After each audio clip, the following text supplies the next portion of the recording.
Hello, everybody, and welcome to a presentation for English 6090 Cross Currents in Southern and Korean Literature. Today we're going to be talking about Jamaica Kincaid's nonfiction text, if you will, A Small Place and a Structure of Terror in Jamaica Kincaid's A Small Place by Dr. Lawrence Shoemaker. If you look at our image in the background here, we have St. John in Antigua. We're going to talk about the art style here as we go along and why I'm showing you images of the Caribbean, specifically of Antigua.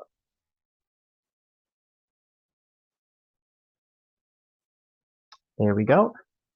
So just some quick background. 1988, Jamaica Kincaid publishes A Small Place, a book-long essay or a creative nonfiction piece. I have seen some people arguing whether it is nonfiction, but just for our purposes, we're going to consider it nonfiction. This was met with general derision from critics who were kind of angry or found that Kincaid herself was too angry or enraged by the subject matter, or her writing style, where it's very sarcastic and sardonic, made critics themselves angry or enraged. I mean, she even calls the tourist, pasty and chubby or fat very quickly in the text. I think on page 6 in my text or something like that. So she lays out very fast kind of how she's writing for you. People didn't appreciate it. The book didn't do very well. In fact, the New Yorker wouldn't even publish pieces from it. And Jamaica Kincaid's always appeared in the New Yorker. Shoemaker takes a more postmodernist, or she says post-colonial, which I'm going to be likening those two phrases because she seems to be likening them within her journal article or essay. And a Marxist lens with heavy reliance on linguists and historical linguists and historicism. So she's kind of creating her own new level of new historicism here. Let's jump into some quotes. So the reason we're looking at beautiful images of the Caribbean, and again, particularly Antigua, is because, well, as Shoemaker puts it, one of the most important exports of the Caribbean is its image. Image of the Caribbean, I'll quote, one of the most popular products, the transformation from plantation society to all-inclusive resort service economy is rooted in the image produced in the European imaginary, or imagination. And it's very interesting. I had never really considered this, even as someone that had lived in the Caribbean, that yes, the Caribbean is a beautiful place and people want to see that. And those images are exported all over the world to the point where if you watch Wheel of Fortune, every single episode they're going to show an image of the Caribbean because you always win a prize to the Caribbean. These are little things that I had never quite grasped. This article kind of put together the importance of this beauty. Kincaid later in the text likens this beauty to a prison in that you're surrounded by all this lush green and beautiful flowers and plants and trees and fruit that can grow, and yet there's so much poverty, so little ways to make money because you're kind of trapped, as she says, on this island in this prison where people can come to you but you really can't get out. And the people that do come to the prison, they don't stay. They tend to come, do something with you, whether if you work in tourism, etc., and then they take their problems elsewhere, whereas your problems are forced to stay in this beautiful lush prison. The other problem Kincaid found is, quote, Kincaid is instead making a point about the limits of the language, an epistemological view in which he finds herself trapped. This is a little dense, but really the problem is English is the language of colonizers. This is also the language of Antigua, and the one Kincaid is writing about. And there's this old, long ago, essay from I want to say Nigerian writer, Chiongo, called Decolonizing the Mind, in which he struggled with the idea of writing plays in English or books in English because that wasn't the language that he was raised on. That was the language of the people that were colonizing or in some way generally abusing him, if you will. Kincaid's finding a very similar point here, which is to better illustrate her point, she must speak more of the language of the colonizers. An example of how this manifests in the texts is we have subject pronouns we and you.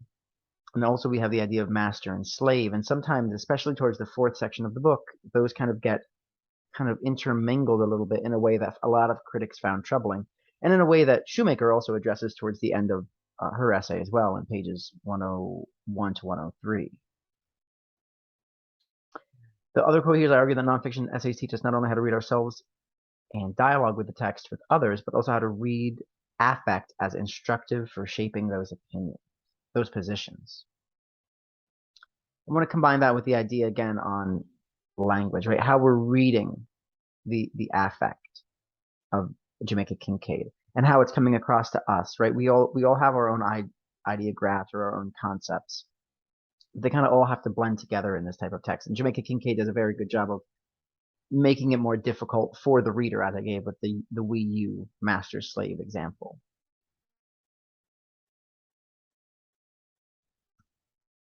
Takes a long time. Okay. Now we're moving from these beautiful images of the Caribbean. This is a real image from Antigua. This is from the Antigua Observer News. This is it was about an article about how people not having proper homes and living in shanties, etc. There is no shanty in this image, but a shanty type house would be what the person's leaning against, that kind of corrugated metal. Our quote here is actually one of the more important quotes of the text, but I'm putting it here in the center. It's such an erasure of history and power aimed at reducing the guilt of a white Western subject, aka this tourist that comes, allows the exchange to take place only by ignoring the material conditions that separate the stereotyped white male tourist, general white male tourist, again, the corrupt Antiguan government officials, the diasporic immigrant Kincaid herself, the black washerman woman in the hotels, and the white or black American college student assigned the text. Other than the concept, the white or black American college student assigned the text being a little odd to me, just how American university professors tend to very much prefer the black and white dichotomy, but then also want the gradient of color, if you will. It's very odd how that both of those things are must simultaneously be true. These kind of very dichotomous ideas, but everything is gradient. Anyway, we can only have tourism if these people that are coming to Antigua feel comfortable, right? The erasure of history and power at reducing the guilt of a white Western subject. If a white Western subject knew that this is perhaps how people were living in Antigua in an uncomfortable position with shanties, etc., would they be as inclined to come to these countries? Most certainly not. So the entire system is very much based on a lie. And everything must therefore be very separated, right? The white male tourist must not consider the corrupt government officials, must not consider the immigrant Kincaid herself, or the person doing the wash in the hotels, the dishes or something that's getting paid very, very little money, almost slave wages, if you will.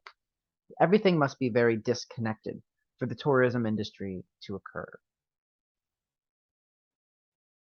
Move on. Postmodern theories claiming to transcend polar oppositions of Western discourse and postcolonial discourse often reify imperial epistemology. A society's social formations necessarily impact the production of art.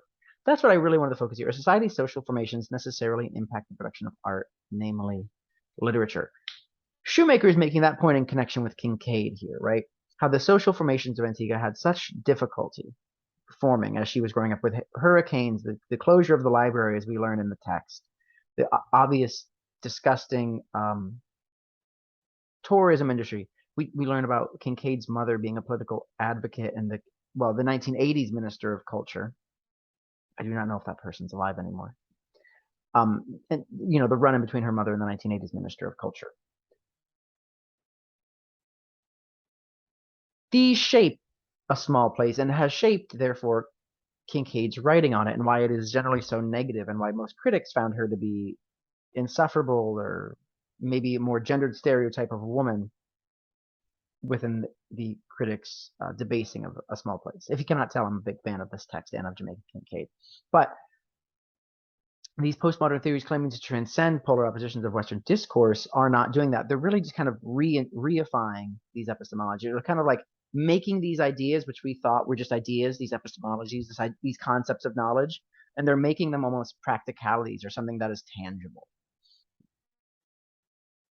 So what people thought was, not making tangible, going well above maybe a racist reading of a text or a certain reading of a text, they are actually just doing that type of reading. Nevertheless, this is how Kincaid has this, kind of negative formation of her own art. Just like how American society, let's just say school shootings, is going to shape the younger generations, Kincaid was shaped by the hurricane and the destruction of the library and the Minister of Culture, right?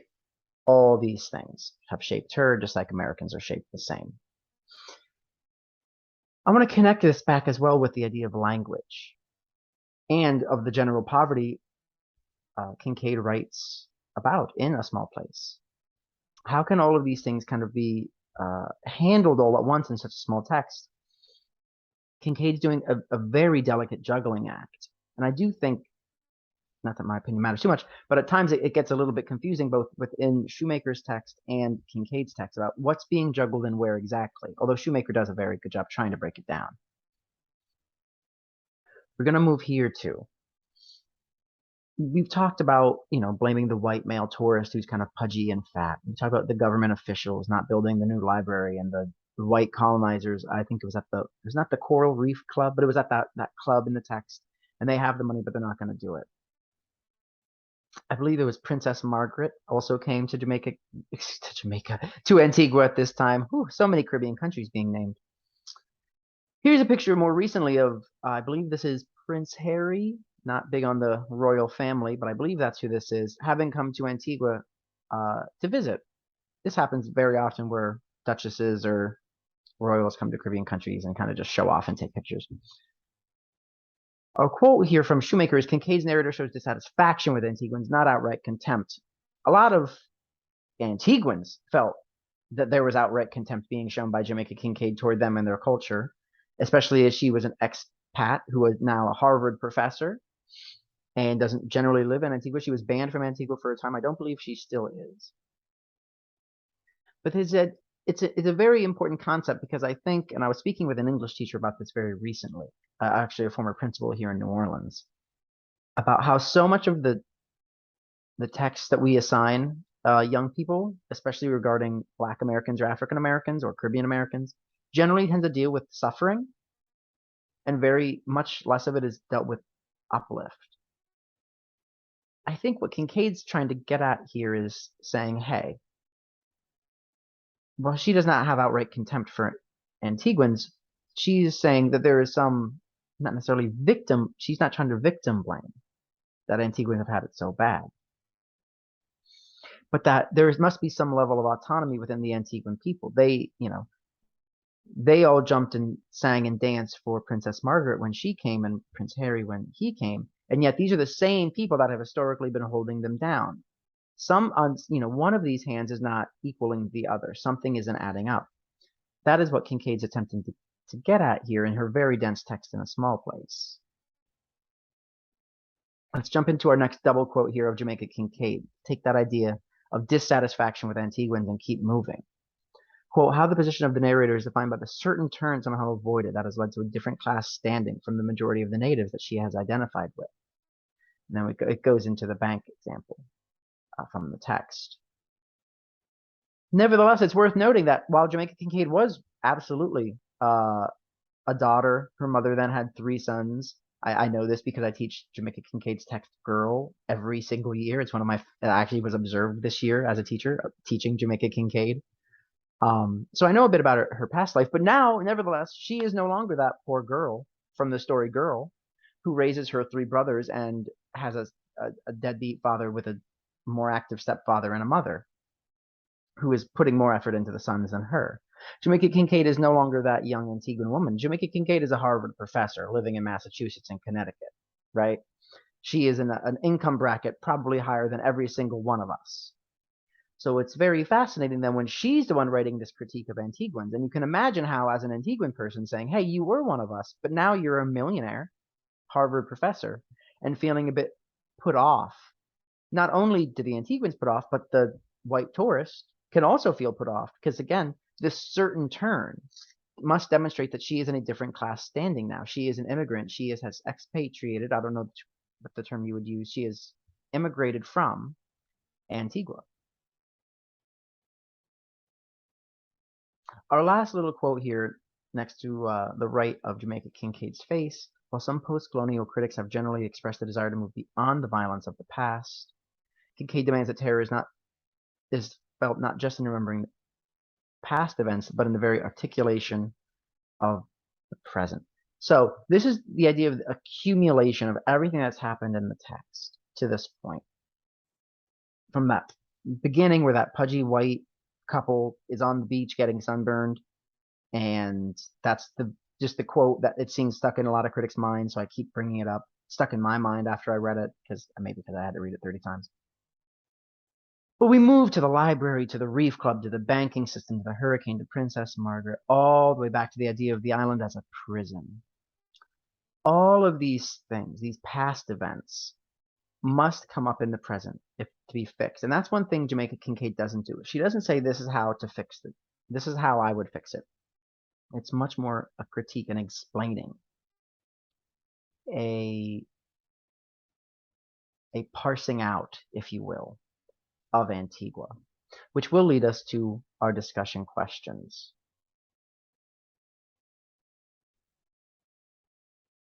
Considering everything we've talked about, the idea of language, kind of being of the colonizers, I'm going to look at the second question the most here. It's the one that starts with a quote. Not just in remembering the past, but in the very articulation of the present. When the dominant language is English, and the main source of income is tourism, and all the other problems raised by Kincaid, well, what now? What does the articulation of the present look like, and how does that shape the future? That's one of our discussion questions.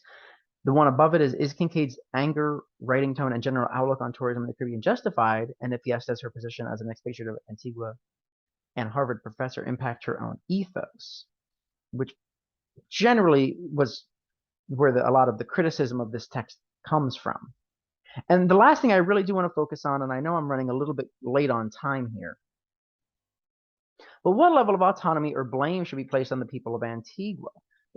In this class, I just want to drive home the point. Like, I work or speak a lot with government officials from the Caribbean just because of past work I do or current work I do. And I have some social transformation officers I know who are very much against the idea of handouts or poverty from other countries because it says it makes the Caribbean look weak and it doesn't change the day-to-day of what they're seeing as social transformation officers trying to, again, transform socially the people of these Caribbean islands. His argument is more or less like more should be expected of Caribbean people and generally Black people in the Caribbean in general, I will say, because it's up, to them to say, hey, when Prince Harry comes, to boycott that, etc., and not to then go and say, oh, if we look, if these royal people come and they're treated well, they'll want to do more with our island. Turns out historically that's not working. So what now can those people do to better their stations and better their lives? And I do want to focus a bit on Caribbean people because I feel like sometimes we get a little nebulous and we forget to realize, like, hey, this is an island of 25,000 people. This is a whole community. How can their lives get better, etc.? And just for that, I will end our short presentation for tonight, and I look forward to a fun discussion.